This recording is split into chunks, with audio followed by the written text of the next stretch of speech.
তীব্র তুষারঝড়ে বিপর্যস্ত কানাডা। প্রচণ্ড শীতে জনজীবন যখন স্থবির, ঠিক তখনই ভিন্ন চিত্র নায়াগ্রায়। বরফের চাদরে ঢাকা জলপ্রপাতটি সেজেছে যেন এক রূপকথার সাজে। প্রকৃতির সেই মোহনীয় দৃশ্য দেখতেই ভিড় করছেন হাজারো পর্যটক। হাড় কাঁপানো শীতও দমাতে পারছে না দর্শনার্থীদের। শীতল আবহাওয়ার মধ্যে যখন বিপর্যস্ত জনজীবন, তখন নায়াগ্রা জলপ্রপাতের সামনে দাঁড়িয়ে এভাবেই ছবি তুলছেন একদল পর্যটক।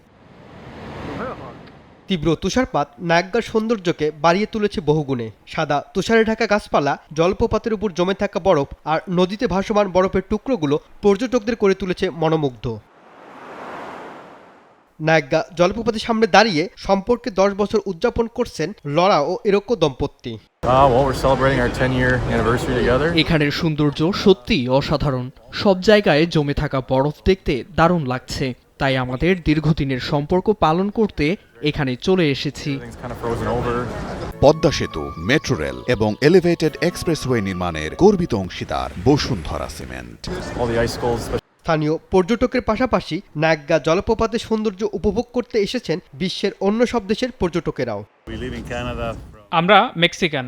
গ্রীষ্ম ও শীতকালে আমরা এখানে বেড়াতে আসি। তীব্র তুষারপাত ঘটলেও জলপ্রপাতের সৌন্দর্য অসাধারণ রূপ ধারণ করেছে।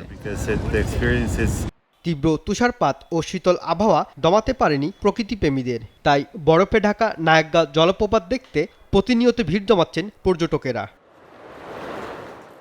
রনি আহমেদ, নিউজ 24।